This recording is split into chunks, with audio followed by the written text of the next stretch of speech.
माता की वंदे वंदे वंदे।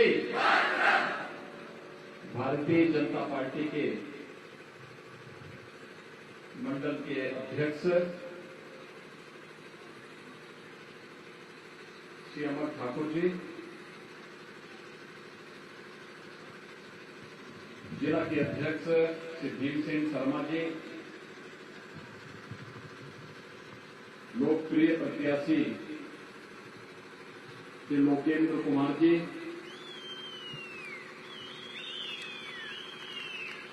मंडी संसदीय क्षेत्र के सह प्रभारी श्री बिहारी लाल शर्मा जी, योगेंद्र शुक्ला जी, योगेश वर्मा जी, योगेश भार्गव जी, देवेंद्र नेगी जी, जीवन ठाकुर जी, दिलीप ठाकुर जी, ममता देवी जी, जम्मू कश्मीर से यहां पर उपस्थित विधानसभा के सदस्य श्री प्रदीप शर्मा जी, जोली चंद जी और भारी संख्या में आनी विधानसभा क्षेत्र से जुड़े हुए सभी उपस्थित भाइयों बहनों, मैं सबसे पहले इस क्षेत्र के देवभूमि से जुड़े हुए जो पूज्य देवगण हैं, यहां पर पूज्य पंडित जलजी देवरी से यहां के देवता समश्री महादेव, बूढ़ी नागिन, दुर्गा माता, जोगेश्वर महादेव, इन सभी के चरणों में नमन करते हुए मैं आप सबका हृदय से अभिनंदन करता हूं। वास्तव में कितना चुनौतीपूर्ण आप सबका जीवन है और उस सब के बीच प्रकृति की चुनौतियों का सामना करते हुए आस्था को सुदृढ़ बनाए रखते हुए देश की सीमा के लिए यहां के वीर योद्धाओं का जो योगदान है वह अभिनंदनीय है। मैं इस धरती को नमन करता हूं। भाइयों बहनों, मैं उत्तर प्रदेश से आता हूं। मर्यादा पुरुषोत्तम भगवान श्री राम की पावन धरा है।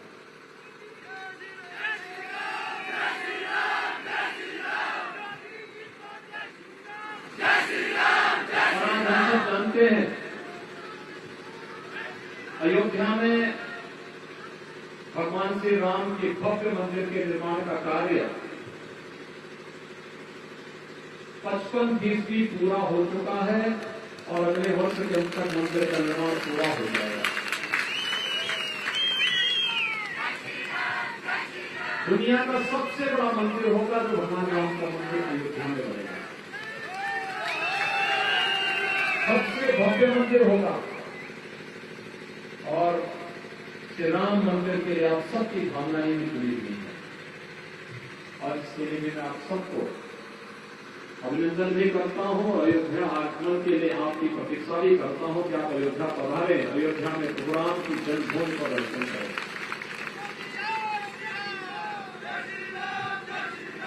भाइयों बहनों, हिमाचल प्रदेश आज विकास की नई ऊंचाइयों को प्राप्त कर रहा है। प्रधानमंत्री मोदी जी का मार्गदर्शन और नेतृत्व, यहां के लोकप्रिय मुख्यमंत्री श्री जयराम ठाकुर जी का नेतृत्व, भारतीय जनता पार्टी के राष्ट्रीय अध्यक्ष माननीय श्री जगत प्रकाश नड्डा जी का मार्गदर्शन और हिमाचल प्रदेश की ही माटी के सपूत युवा नेता श्री अनुराग सिंह ठाकुर के यशस्वी मार्गदर्शन में आज हिमाचल प्रदेश विकास की नई ऊंचाइयों को प्राप्त कर रहा है। कोई प्रदेश जब विकास करता है तो उस प्रदेश के हर नागरिक के जीवन में भी खुशहाली की एक आस रखती है। ऐसे ही जैसे आज भारत विकास कर रहा है तो पूरी दुनिया के अंदर रहने वाले भारतवंशियों के मन में एक नया विश्वास जागृत हुआ है। एक विश्वास इस बात का जागृत हुआ है कि भारत अब पिछलग्गू राष्ट्र नहीं, भारत दुनिया का नेतृत्व करता है और नेतृत्व करना की क्षमता आजादी के अमृत महोत्सव वर्ष में इससे ज्यादा देखने को और क्या मिल सकती है। जब ये देश 1947 में आजाद हुआ होगा उस समय हमने नहीं देखा, लेकिन जब देश अपनी आजादी का 75 वर्ष पूरा होने का जश्न मना रहा था, हर घर पर भारत के आन मान और शान का प्रतीक तिरंगा लहरा रहा था। जब भारत अपनी आजादी के 75 वर्ष पूरा कर रहा था तब भारत पर शासन करने 200 वर्षों तक शासन करने वाले ब्रिटेन को पछाड़ करके भारत दुनिया की 5वीं बड़ी अर्थव्यवस्था बन रहा था। भाइयों बहनों, ये हर भारतवासी के लिए गौरव की बात होती है। अब दुनिया की कोई समस्या नहीं जिसका समाधान भारत के बगैर हो जाए। एक और वैश्विक मंच पर बढ़ती हुई भारत की प्रतिष्ठा और भारत की ताकत, दूसरी तरफ भारत की सुदृढ़ होती हुई सीमा। आज कोई दुश्मन भारत की तरफ टेढ़ी नजरों से नहीं देख सकता। उसे मालूम है कि अगर वो भारत की तरफ टेढ़ी नजरों से देखेगा तो उसका काम तमाम होना ही होना है, क्योंकि आज भारत के रणबांकुरे सर्जिकल स्ट्राइक और एयर स्ट्राइक करने में भी अब कोई भूल नहीं करते, किसी चूक नहीं करते और कोई देर भी नहीं करते। भाइयों बहनों, ये भारत की ही ताकत है। भारत के अंदर आतंकवाद की जन्नी कश्मीर की धारा 370 प्रधानमंत्री मोदी जी के नेतृत्व में सदैव के लिए समाप्त हो जाता है। अब आने के लोग चाहें तो जम्मू कश्मीर में जाकर के अपने लिए जमीन खरीद सकते हैं, कोई रोक टोक नहीं, क्योंकि जो अधिकार जम्मू कश्मीर के नागरिकों को जम्मू कश्मीर के अंदर होगा वही अधिकार हिमाचल के नागरिकों को भी वहां पर प्राप्त होगा, क्योंकि वह भारत का हिस्सा है। एक भारत श्रेष्ठ भारत की ही परिकल्पना है। और भाइयों बहनों, एक और वैश्विक मंच पर प्रतिष्ठा, भारत की सुरक्षित होती हुई सीमाएं, आंतरिक रूप से सुरक्षित भारत, इंफ्रास्ट्रक्चर डेवलपमेंट के नित नए कार्य और कोरोना महामारी के दौरान भी अपने देश की जनता की हिफाजत कैसे करनी है। फ्री में टेस्ट, फ्री में उपचार, फ्री में वैक्सीन और भाइयों बहनों, हर गरीब को फ्री में राशन की सुविधा भी केवल भारत के अंदर मिली है प्रधानमंत्री मोदी जी के नेतृत्व में। ये डबल इंजन सरकार की ताकत है। दोनों सरकारें मिलकर के जब कार्य की तो परिणाम सामने आया। मैं पूछना चाहता हूं आपसे, क्या कांग्रेस की सरकार होती तो क्या ये फ्री में राशन की सुविधा का लाभ कोरोना कालखंड में मिल पाता? फ्री में वैक्सीन मिल पाता?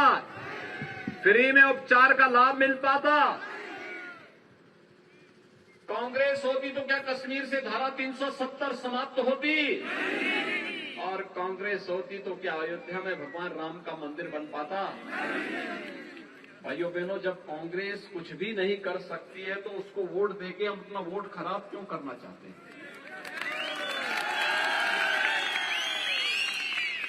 मुझे बताइए, भारतीय जनता पार्टी के नेता और कार्यकर्ता कोरोना कालखंड में जनता की सुध-बुध लेने के लिए आ रहे थे। क्या कांग्रेस का भी कोई नेता आ रहा था क्या? और दिल्ली से वो भाई बहन भी आ रहे थे क्या? भाइयों बहनों, जब देश संकट में होता है, दोनों भाई बहन को जनता की याद नहीं आती है, तब दोनों को नानी याद आती है। इटली में नानी, तब उन्हें इटली याद आती है, तब कुल्लू नहीं याद आता है, आनी याद नहीं आता है। तब भाइयों बहनों, उनको अपना परिवार तक वे सीमित हैं।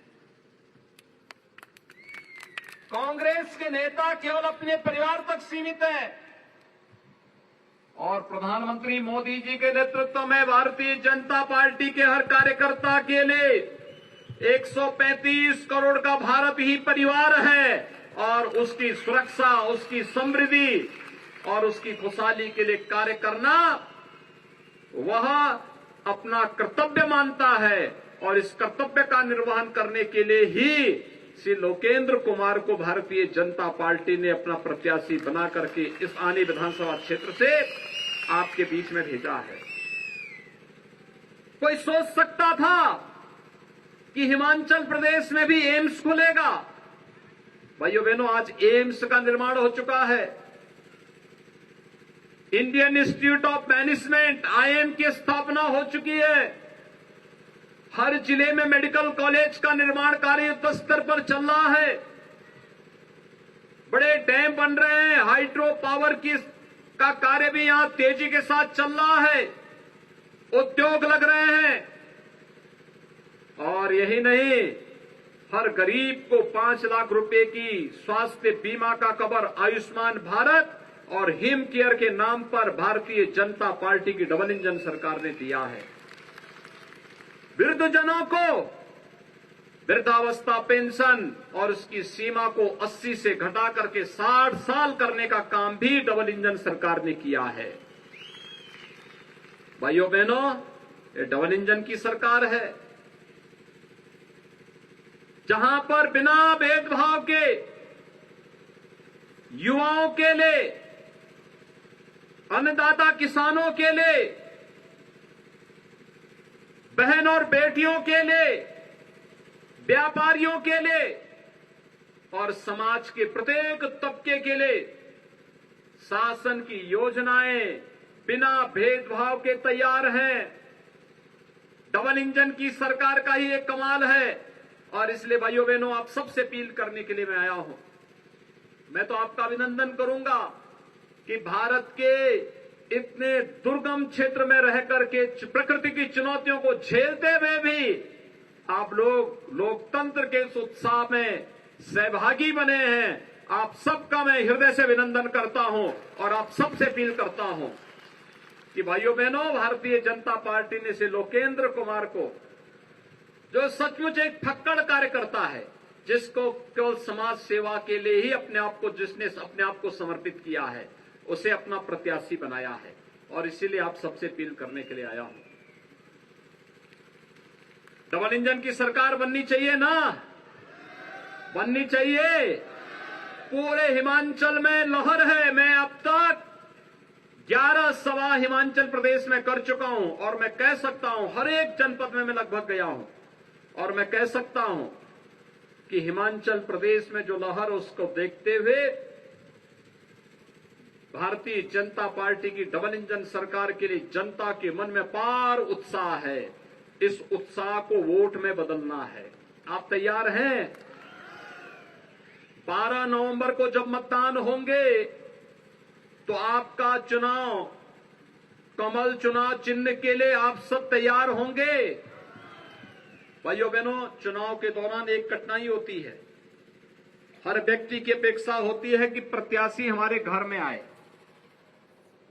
चुनाव का पीरियड मात्र 14 दिन का होता है। 14 दिन में हर घर तक पहुंचना प्रत्याशी के लिए कठिन होता है। क्या आप सभी लोकेंद्र कुमार बनकर के घर घर जाएंगे? सभी लोग जाएंगे? सभी लोग सहमत हैं? मैं आप सबसे ये अपील करूंगा कि हर व्यक्ति लोक केंद्र कुमार बनकर के घर घर में जाकर के कमल चुनाव चिन्ह के लिए समर्थन मांगे और 12 नवंबर को हर बूथ पर केवल कमल कमल कमल कभी नजर आना चाहिए। सहमत है? सभी लोग सहमत हैं?